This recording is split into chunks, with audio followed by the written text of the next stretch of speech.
काम तभी आपको प्रबल वेग से परास्त करता है जब आप कोई क्रिया का आश्रय लिए हैं, किसी व्यक्ति का आश्रय लिए। अगर आश्रय न ले तो ऐसे उठेगा और शांत हो जाएगा। जो विषय आपको बहुत परेशान किए हैं, आप जानबूझ करके खुद अपना नाश कर रहे हैं। दो बातें तत्काल हमको परास्त करती हैं।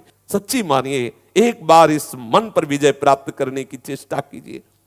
यदि आपके मन में काम आता है और आपने किसी से भी ऐसा संबंध रखा है, किसी क्रिया से, किसी व्यक्ति से, तो ये मन आपको वहीं जाके खड़ा कर देगा। मन जाके वही आपसे क्रिया कराने लगेगा। इसको सहारा मत देना, ये उड़ेगा, उड़ के फिर आपके अधीन हो जाएगा। जैसे जल जहाज का कौवा उड़ करके विश्राम जल जहाज में ही पाएगा, कितना उड़ेगा। अगर उसको कहीं कोई और जहाज या टापू मिल जाए तो वहां बैठ जाएगा। ऐसे ही आपका मन उड़ेगा, विषयों में जाएगा, पर आप कहीं कोई ऐसा स्थान ना हो, कोई व्यक्ति ऐसा ना हो, कोई क्रिया ना ऐसा हो जिससे मन को आश्रय दिया हो, फिर वो कर बैठेगा, वो वहां पहुंच जाएगा, वो वहां खड़ा कर देगा आपको। आश्रय न देना तो ये उड़ करके फिर आ जाएगा। बहुत सूक्ष्म बात है ये, आप देख लीजिए। काम तभी आपको प्रबल वेग से परास्त करता है जब आप कोई क्रिया का आश्रय लिए हैं, किसी व्यक्ति का आश्रय लिए। अगर आश्रय न ले तो ऐसे उठेगा और शांत हो जाएगा। यह अनुभूत विषय है। उठेगा और शांत हो जाए, धीरे धीरे धीरे स्फुरना फिर शांत हो जाएगा।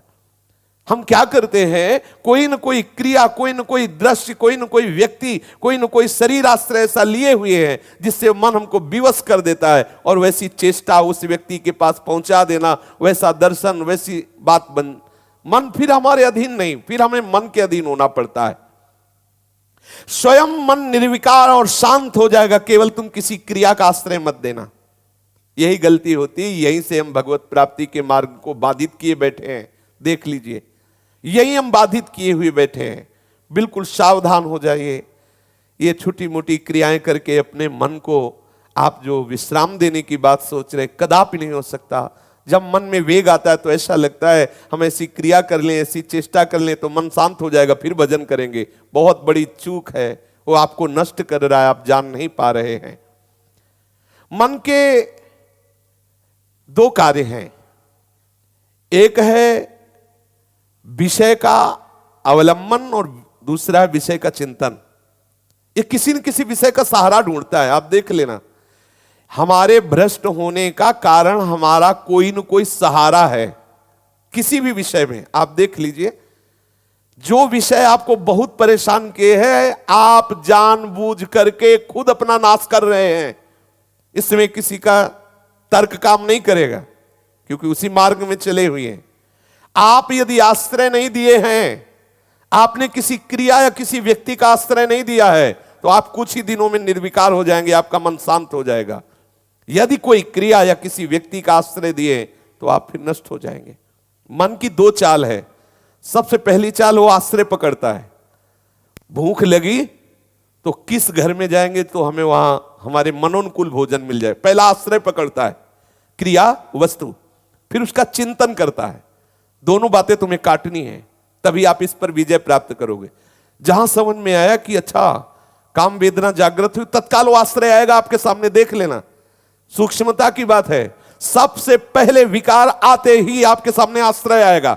उस व्यक्ति से मिला जाए या वो क्रिया की जाए, वो आपको सामने रखेगा आश्रय।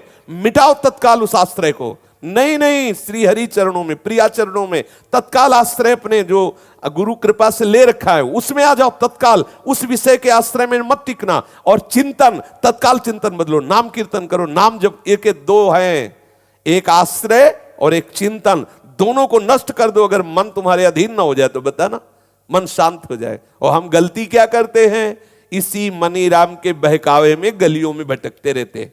विषय चिंतन और विषय आश्रय, ये शरीर भी एक नगर है, ये 9 द्वारों वाला एक नगर है। हम इसी में भटकते रहते हैं। संकल्पपुर में, देहपुर में रहते हैं। हम वृंदावन में कहाँ रह रहे हैं। वृंदावन में तो प्रिया प्रीतम गलभैया दिए सहचरियों के साथ अद्भुत रस की वर्षा कर रही। हम संकल्पपुर में रहते हैं, देहपुर में रहते हैं, इसी में विचरण करते। पकड़ो, अगर विषय का नाश करके सच्चिदानंद रस में स्थित होना है तो जो ही कोई विषय आएगा तो सबसे पहले वो आश्रय प्रकट करेगा। आश्रय नहीं है तो आप विकल नहीं हो सकते, आश्रय नहीं है तो आप इतने घबराहट से युक्त नहीं हो सकते।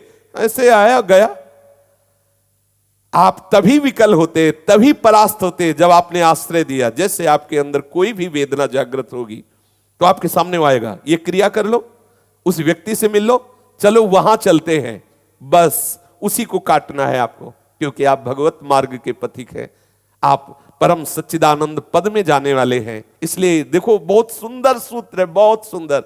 दो बातें तत्काल हमको परास्त करती हैं, उस विषय का आश्रय और चिंतन, पीछे भोगे हुए या सुने हुए या भोगने की लालसा से संबंध बनाए हुए, उनको मिटाना होगा यदि आप वास्तविक परमार्थ में चलना चाहते हो।